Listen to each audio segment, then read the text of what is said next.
Buenos días o buenas tardes a todas y todos. Bienvenidos a su lección número 7 de Derecho Notarial. Ya vamos retomando las lecciones después de estas 2 semanas de pausa que tuvimos con el examen y con la semana del silencio.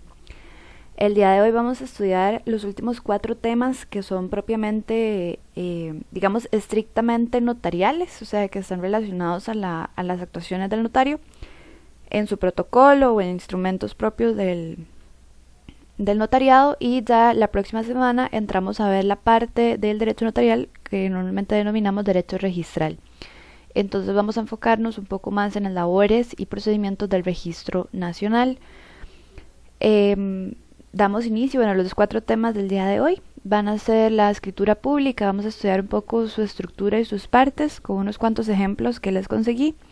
Vamos a hablar de las protocolizaciones, un breve repaso de la reproducción y la eficacia de los instrumentos públicos, cuáles son sus efectos, y finalmente vamos a conversar un poquito sobre las traducciones notariales.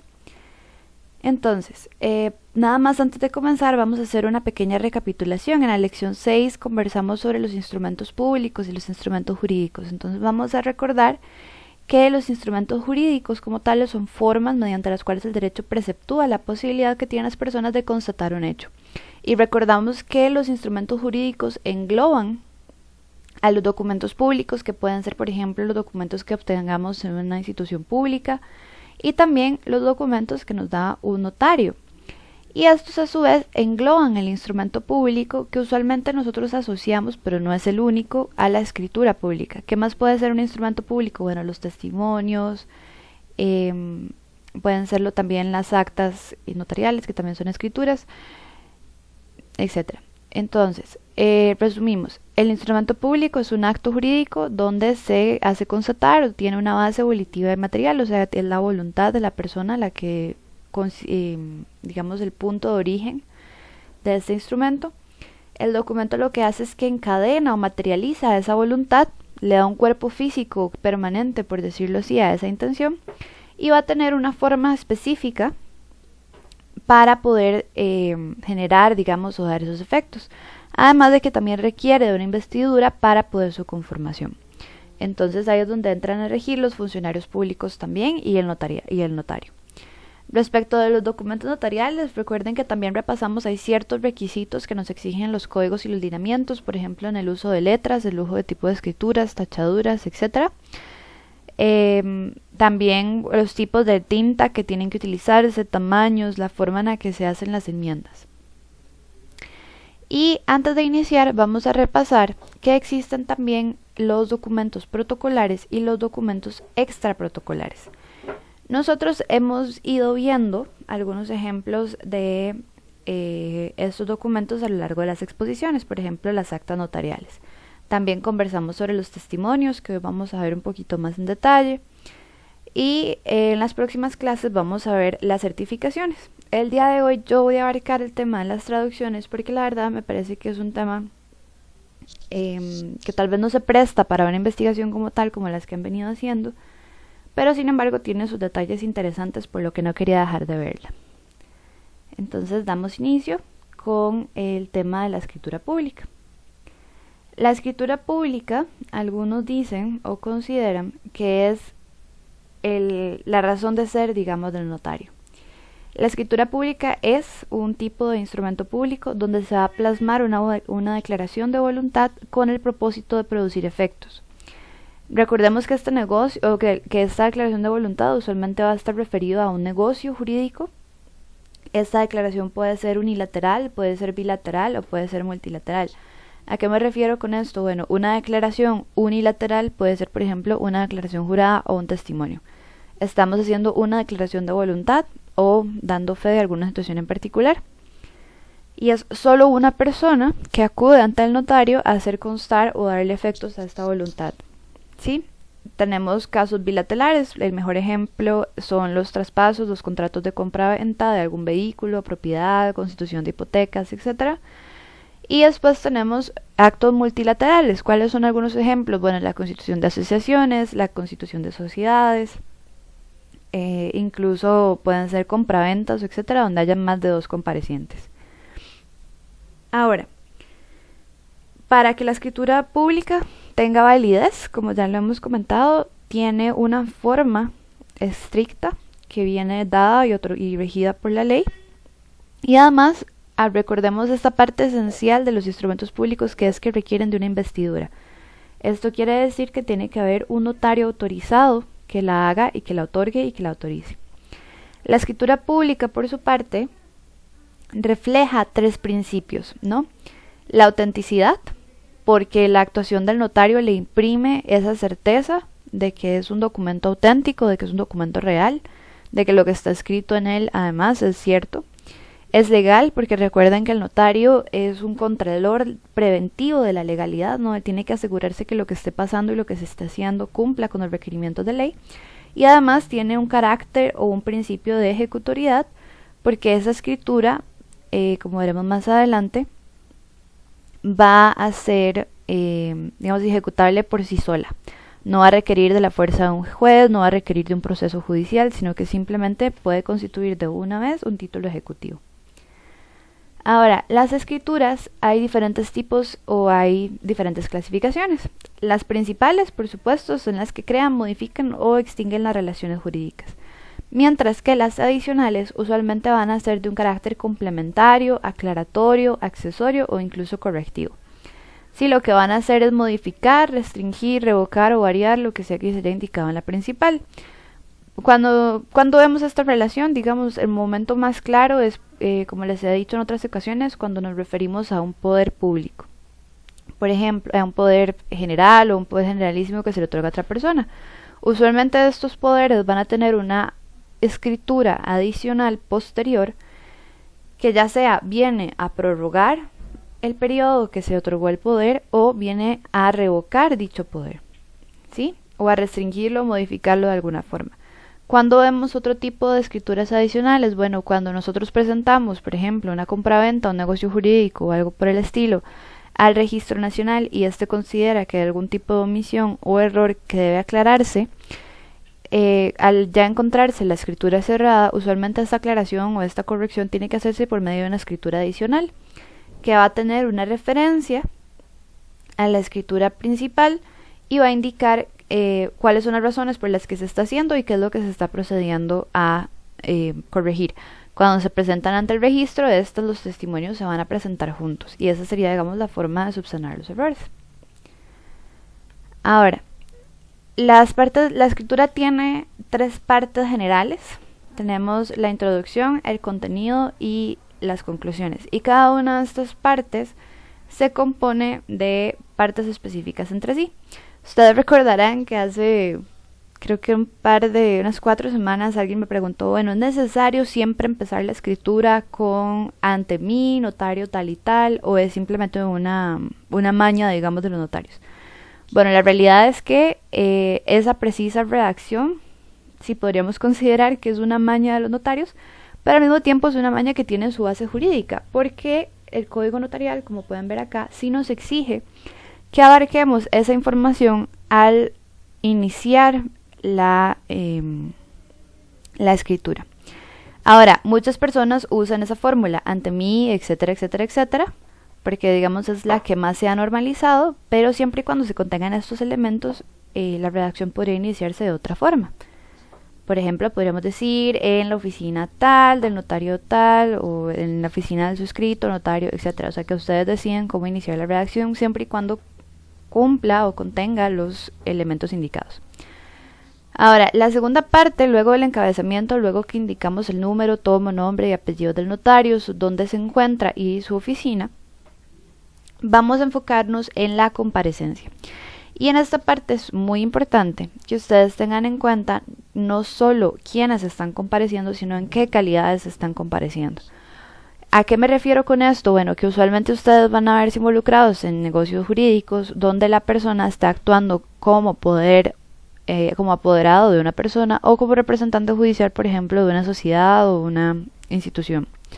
En esos casos, nosotros tenemos la obligación de, antes de hacer la escritura, por supuesto, verificar que esa persona se encuentre nombrada, que tenga los poderes suficientes para poder hacer ese acto en cuestión y proceder como corresponde con la redacción del instrumento. Entonces, ¿cuáles serían algunos de los elementos que tenemos que incluir? pues las calidades generales de la persona que está compareciendo, dar fe de las personerías que están vigentes, que están a la mano con el registro, y por supuesto guardar estas personerías en el archivo de referencias de esta escritura.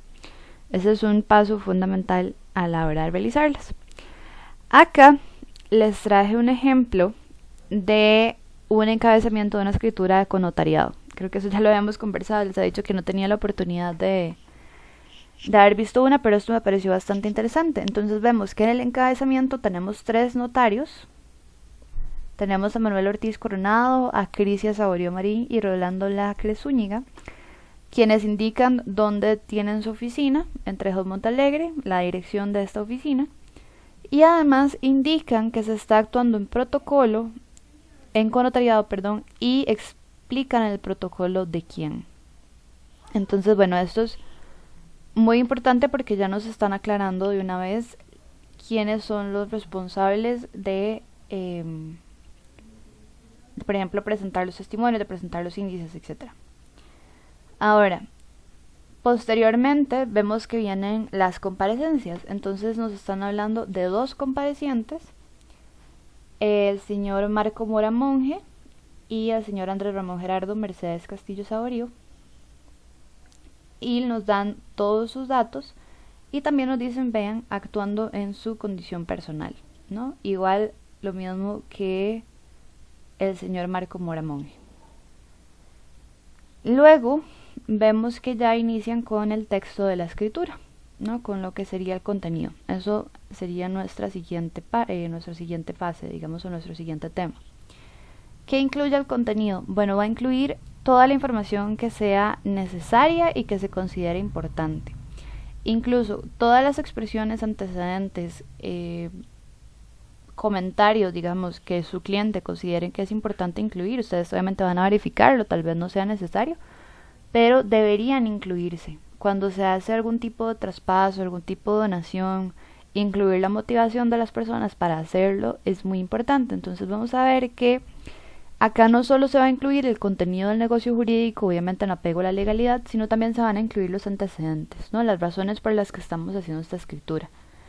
Si es una compraventa, simplemente, bueno, porque tal persona se presentan acá y dicen que desean vender, digamos, tal vez no hay mayor cosa, pero puede ser que hayan circunstancias, por ejemplo en el caso de las donaciones, donde se trata de especificar, o en el caso de un testamento, donde se puedan incluir esos aspectos que al rato pueden ser emocionales, al rato podrían ayudarnos a dirimir un proceso judicial al final de cuentas. Entonces, de hecho, bueno, cuando estaba viendo la clase, noté dentro de las lecturas, digamos, los textos que uso como hacer el curso, hay un ejemplo en el que se indica que para la elaboración de un testamento, uno de los notarios hizo constar que la persona quería estar libre de presiones. Entonces, sin decirle a nadie, digamos en Navidad normal, en la casa, el notario llegó y el señor de la casa, que era el que iba a dar el testamento, le dijo, bueno, vamos a tomarnos un café o vamos a irnos a algún lado, y se lleva al notario aparte, lo que generó muchas sospechas entre la familia. Y entonces el notario explicó en el testamento, que obviamente se abrió hasta el final, o se hizo público hacia el final, que lo que quería el señor era dar su testamento libre de presiones. Entonces acá vemos que incluso esos detalles aclaratorios a veces pueden ser importantes, incluso hasta para salvaguardar la responsabilidad del mismo notario. En ese sentido, lo que les digo es, y por lo general, digamos, teniendo en cuenta, nosotros usualmente nos apegamos o tenemos machotes para trabajar. Ustedes lo han visto, todos han buscado para sus trabajos, han ido a buscar modelos. Porque a veces nos pasa algo que un profesor mío denomina el síndrome de la página en blanco. Sabemos lo que tenemos que hacer, pero nos cuesta mucho arrancar. Entonces, digamos que a veces esos manuales son útiles. Hay abogados, conozco abogados que se oponen fuertemente al uso de estos manuales y consideran que es mejor que cada abogado redacte por su cuenta. Sin embargo, bueno, no voy a descartar su utilidad y eso ya va a quedar a criterio de cada quien. Ahora yo sí les digo, cuando a mí me ha tocado hacer alguna cuestión, el machote o la plantilla es eso, es una base, pero uno rellena con lo que considera importante. Por ejemplo, en el caso de las autenticaciones, si ustedes tienen que hacer una referencia Digamos, la normativa dice que solo en casos en que el documento esté en otro idioma, etcétera, se tiene que hacer una referencia sobre su contenido. Bueno, cuando yo hago una autenticación de firmas, por ejemplo, yo considero que siempre es importante hacer una referencia sobre el contenido del documento que estoy autenticando. ¿Por qué? Porque si las hojas se separan, alguien puede saber, por ejemplo, en el caso que es un manejo de un expediente administrativo, pueden identificar a qué hoja o a qué documento va a corresponder esa autenticación de firma. Digamos, son cosas que uno va aprendiendo en la práctica para más seguridad, etcétera. Lo mismo pasa con el contenido de la escritura. Ustedes van a ver incluso que este contenido puede llevar temas o cosas importantes que no son necesarias, por ejemplo, para el registro nacional. Entonces esto es un tema un poco extraño, pero ahora les voy a mostrar un ejemplo. A veces el registro nacional es un poco quisquilloso. Y por otra parte, nosotros tenemos exigencias de las leyes de tráfico de enriquecimiento ilícito, creo que es la que impone este requisito, que nos obliga a nosotros los notarios a hacer declaraciones juradas cuando los negocios jurídicos superan cierta cantidad de dinero. Y esas declaraciones juradas tienen que ser, o la persona que está ante nosotros, el cliente, indica que los recursos con los que está pagando este proceso o con los que está pagando esa venta o ese traspaso son recursos bien habidos que han sido procurados con sus ahorros o que han sido procurados de una u otra forma. Especialmente me imagino yo cuando no hay un préstamo de por medio, ¿no? Que haga evidente que el recurso es un recurso, por decirlo así, legal. El registro nacional, por otra parte, se ha puesto muy quisquilloso y dice, bueno, a mí eso no me interesa, entonces no debería venir a la escritura. ¿Qué es lo que se hace en estos casos? Y no solamente en estos casos, pero este es un buen ejemplo. Lo que se hace es que se abre, por decirlo así, un paréntesis donde se dice que no tome nota al registro. Entonces todo lo que ustedes pongan de ahí en adelante no va a ser importante para el registro nacional y ellos no lo van a calificar. El paréntesis se cierra con se sigue tomando nota en el registro. Entonces esto para que ustedes los vean, las escrituras realmente son versátiles, no tienen, digamos, mejor dicho, tienen contenidos mínimos, tienen requisitos mínimos que tienen que estar ahí para que los procedimientos, especialmente el registro nacional, avancen, o los procedimientos, digamos, son declaraciones juradas en otros espacios, también avancen, pero a la hora de, digamos, rellenar el espacio, ustedes pueden poner cuanto consideren que sea necesario y sea importante. ¿Sí? Entonces, de hecho, el artículo 86 del Código Notarial nos habla de que se va a utilizar o se va a rellenar con las condiciones, todas las condiciones que sean importantes para el acto jurídico, tanto antecedentes como consecuencias o actos de por medio o cuestiones aclarativas. Ahora, eso es un punto interesante, es que si se considera que el contenido es muy complejo, para facilitar la redacción se use enumeraciones. Entonces acá vemos que hay algunas escrituras que siempre dicen, bueno, y las personas vienen y dicen primero qué tal cosa, segundo qué tal otra, tercero, etcétera. Eso hace muchísimo más sencillo la lectura y la calificación del documento. Acá voy a hacer un paralelo. Digamos, yo sé que ustedes ahora en el examen sufrieron bastante con el tema de los encabezados. Yo les insisto, ¿por qué? Porque eso es una forma de preparar al lector y es una forma de guiar al lector a través de su escritura, para que sea mucho más fácil absorber y mucho más fácil comunicar lo que queremos decir. Más o menos esta es la lógica de enumerar las partes de la escritura en estos casos. Ahora, acá, con base en la misma escritura que les utilicé para la comparecencia, les muestro el contenido. Entonces, nos está diciendo que, por ejemplo, para la primera parte del traspaso, el compareciente dice que él es dueño de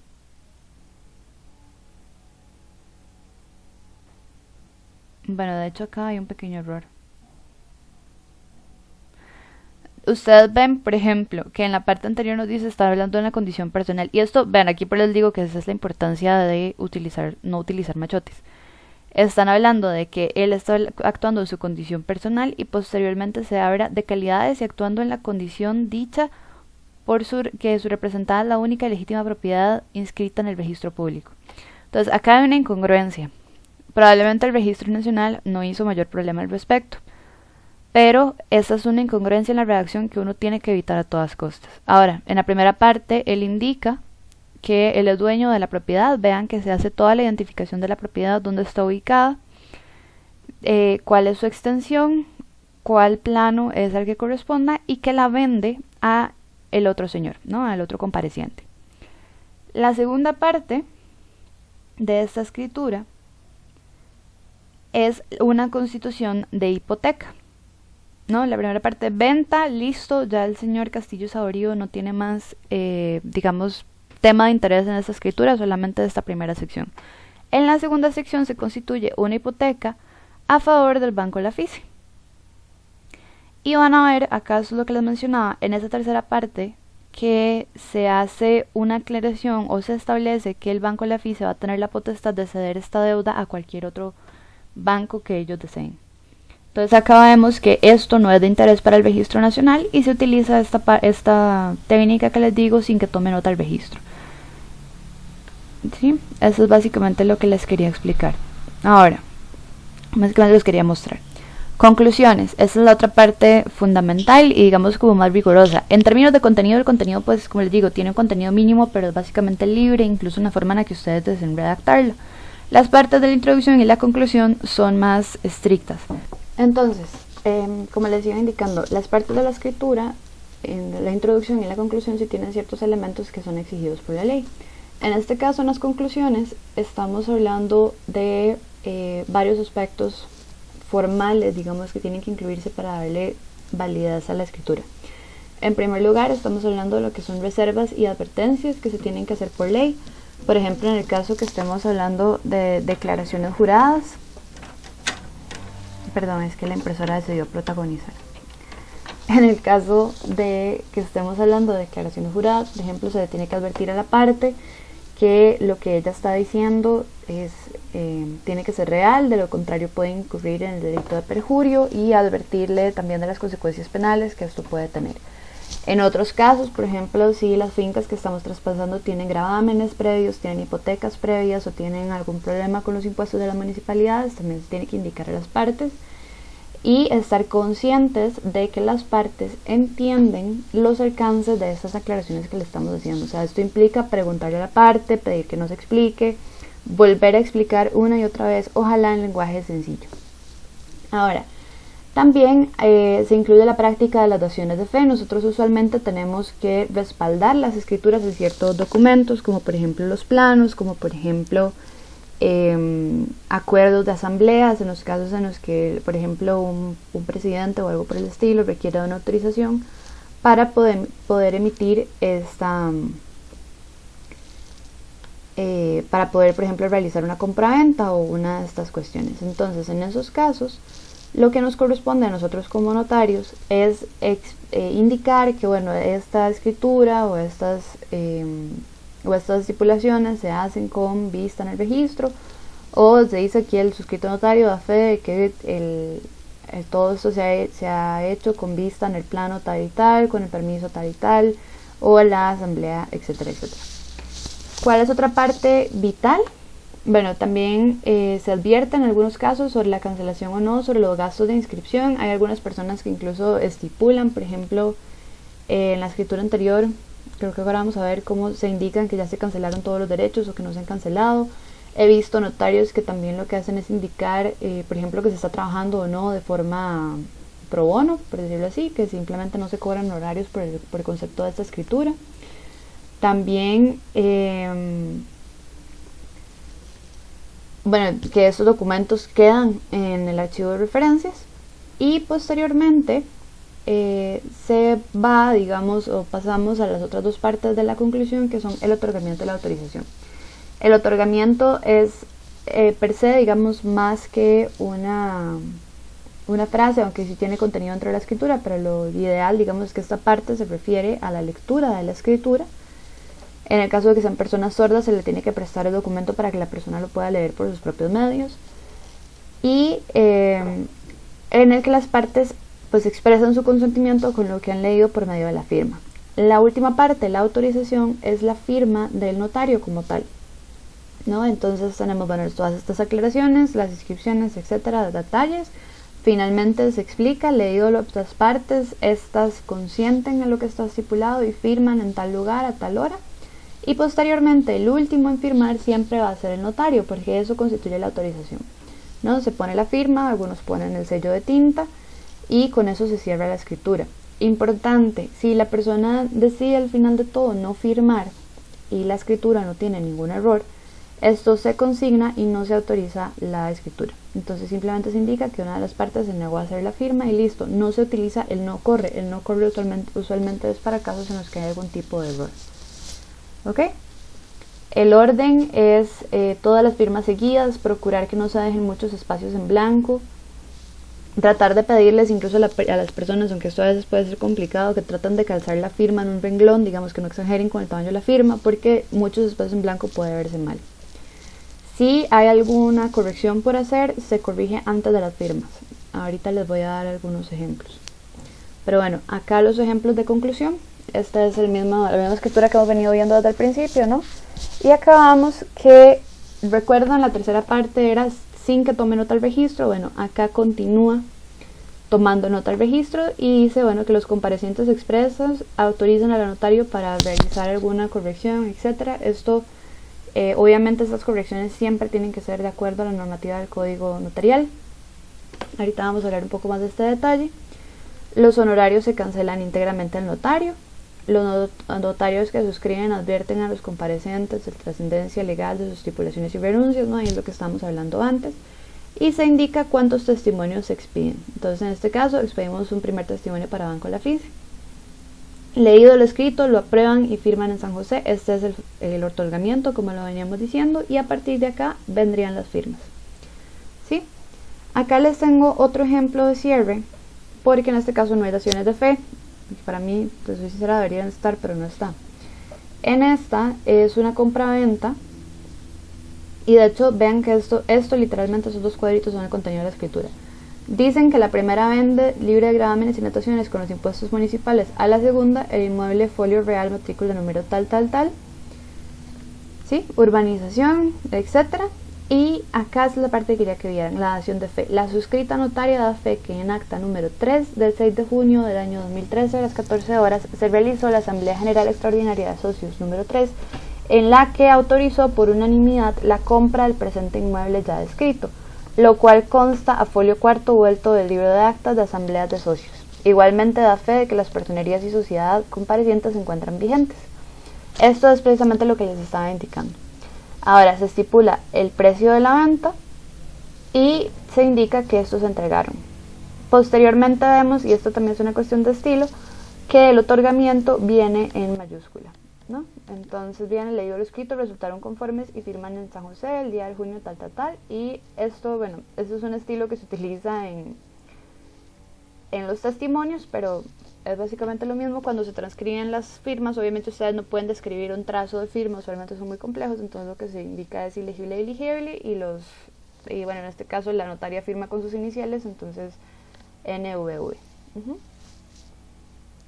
Ahora, hablando de notas marginales, bueno, ya hemos conversado en clases anteriores de que para corregir una escritura se necesita que la misma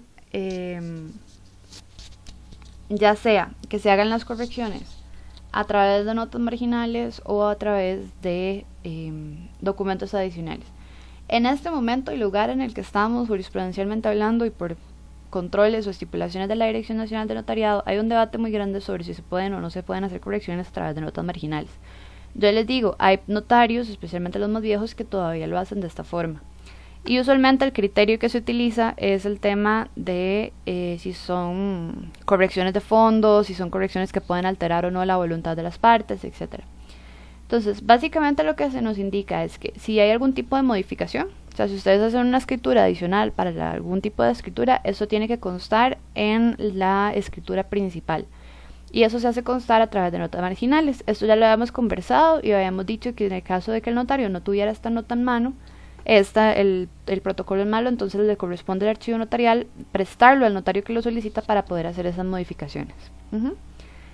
Ahora, si el notario tiene que, digamos, está adicionando de alguna forma, modificando una escritura que fue otorgada por otro notario, que eso puede suceder, la persona tiene la obligación de notificar al otro notario para que haga esta anotación. Si ya no la hace, no va a ser su responsabilidad. Lo que sí es su responsabilidad es el informar. ¿Sí? Cuando nosotros estamos hablando de correcciones, Y acá es que les quería traer un ejemplo. Ya habíamos comentado que algunas personas las hacen o se pueden hacer por notas al pie. Este es un ejemplo donde el número de placa, no sé si fue que no se consignó o se equivocaron a la hora de consignarlo. Entonces ven que antes de las firmas de las partes está puesta esta nota al pie, ¿sí? Después se hizo otra corrección, que esto sería una nota marginal de corrección, y también se incluyen las firmas de las partes, ¿no? Esto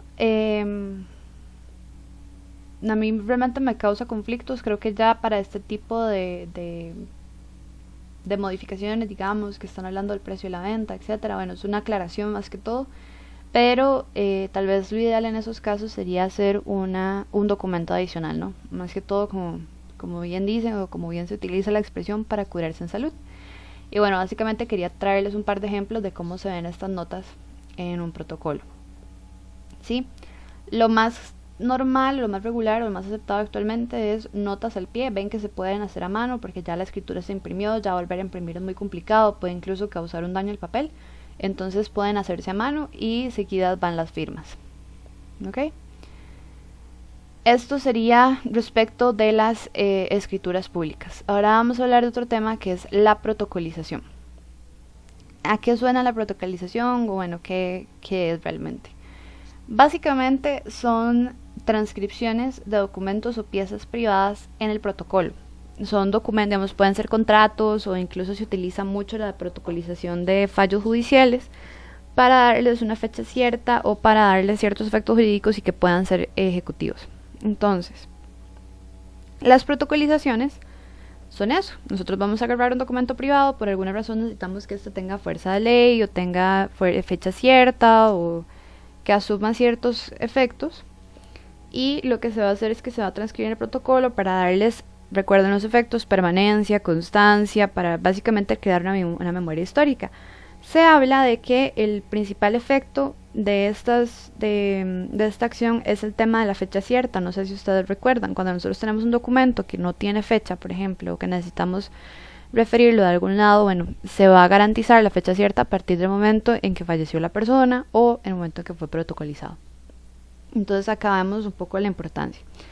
Pueden ser literales, o sea, puede ser todo el documento lo que estamos traduciendo, ya sea puede ser un libro, una copia, un folleto, si es algo muy largo, o pueden ser parciales en lo conducente, digamos, contando con la información relevante. Siempre es muy importante hacer la aclaración de que lo que se está transcribiendo, lo que no se transcribió, mejor dicho, no altera de ninguna forma lo que se transcribió.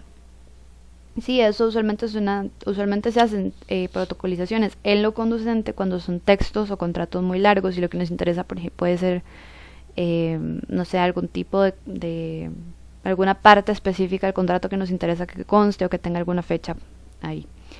Ahora, tenemos que indicar las razones por las cuales se está protocolizando el motivo.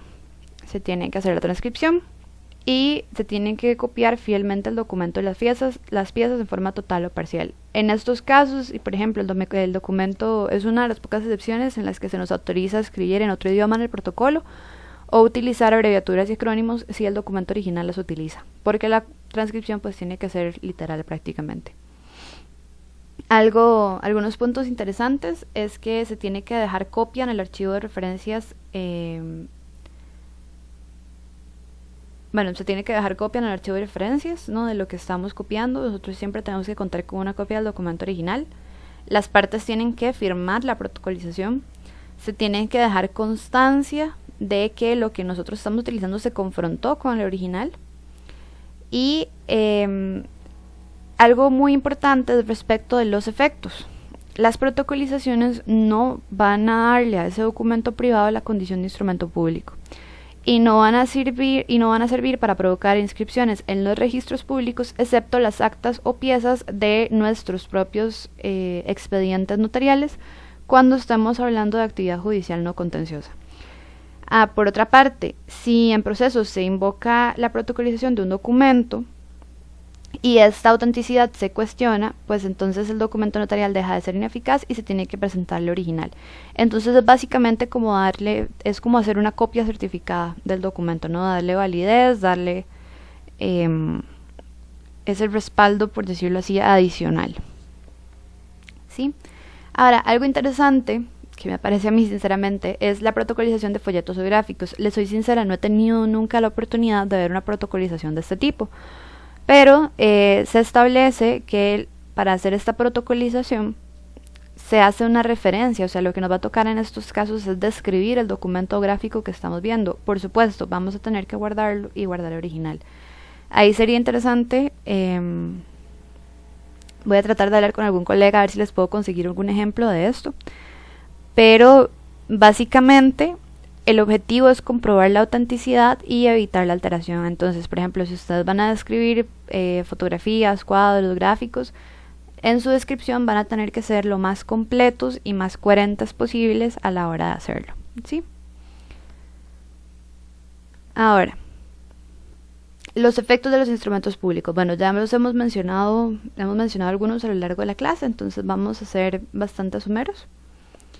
La reproducción de instrumentos públicos usualmente se hace a través de testimonios, los cuales en otras legislaciones se denominan también copias auténticas del documento. Ahora, no confundan, acá el notario tiene la capacidad de hacer copias auténticas o de certificar copias. En este caso, bueno, los testimonios son exclusivos para los instrumentos públicos, ¿no? Son copias auténticas que reúnen ciertas formalidades también y que van a asumir, por decirlo así, el carácter de instrumento público porque son autorizados por el notario también y tienen pues ciertos requisitos como por ejemplo papel de seguridad, etcétera, que van a dar fidelidad. Aquí es un tema interesante y va un poco de la mano con los principios que nosotros hemos conversado de inmatriculación o los principios también de matricidad, sí, el principio de matricidad, autenticidad y el principio creo que es de circulación, ¿no? Los documentos que nosotros elaboramos en nuestros protocolos tienen el objetivo de ser auténticos, de dar certezas, de dar fe, pero nosotros nos quedamos con el documento original. Entonces, ¿quién va a llevar, o por decirlo así, tener la fuerza ejecutoria? Va a ser realmente los testimonios, que van a ser esas copias auténticas de lo que consta en nuestro protocolo. Y vamos a ver que, por ejemplo, un testimonio, obviamente sin escritura matriz, no tiene ningún tipo de validez, pero puede llegar por sí mismo a constituir falsedad ideológica. Eso es una de las cosas que van a ver en la jurisprudencia que tienen asignada esta semana. ¿Sí? Son documentos extraprotocolares y su propósito principal es ese, desplazar los efectos jurídicos. Usualmente, ¿cómo los desplazan? Bueno, el testimonio es lo que se presenta ante el registro nacional, ante el registro civil o que conservan las partes para comprobar, por ejemplo, que son dueños de una propiedad. No sé si ustedes lo han visto, en mi caso yo sí. Normalmente la gente habla del título de propiedad. Bueno, no es un título, es un testimonio de la escritura. Pero esos son los efectos que realmente tiene y es lo que hace constar que se hizo el traspaso, que se hizo la compraventa, etc. Uno decide en momento de la expedición de los testimonios, por ejemplo, he visto casos, en este caso de la escritura que les estaba mostrando a lo largo de la clase, ese, por ejemplo, es una copia simple que se le dio a la parte de la escritura que se hizo. ¿Por qué? Porque bueno, la parte no tenía mayor interés, ya estaba haciendo la venta, se estaba deshaciendo del proceso. Lo que le interesa es tal vez tener una reproducción, una constancia en caso de que en algún momento tenga que ir a pedir o hacer valer de alguna forma sus derechos. Entonces, bueno, pasa a ver en dónde está inscrita esa transferencia de propiedad, por ejemplo, en el caso de que hubiese un error en el registro. Ahora, con los testimonios, como les digo, ustedes van a decidir en el momento de la expedición cuántos van a tener que expedir. Depende también de las solicitudes de las partes. Y por supuesto ustedes se van a guardar uno, tanto para el archivo de referencias como para poder presentarle al registro, ¿no? El original, usualmente el testimonio principal pueden dejárselo ustedes. Ahora, partes del testimonio. Son 3. La copia fiel y exacta del instrumento, copia de las firmas, que es esto que les expliqué en la escritura anterior. Ahorita la vamos a ver un poco más en detalle.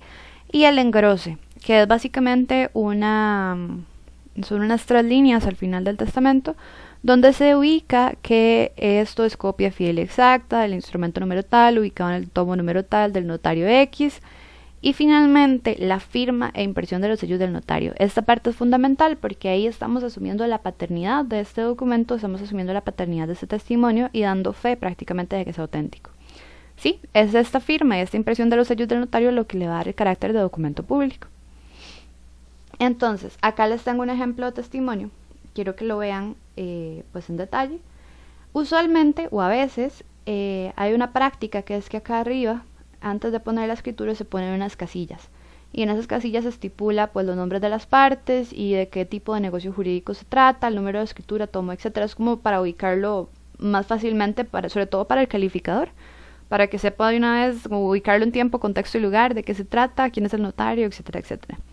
Y acá, bueno, de paso pueden ir viendo cómo se ve un documento ya calificado. Esto que tienen aquí arriba es uno de los documentos de seguridad, perdón, los mecanismos de seguridad que pone el Registro Nacional y obliga a los notarios, los pone a disposición de los notarios y obliga a utilizarlos.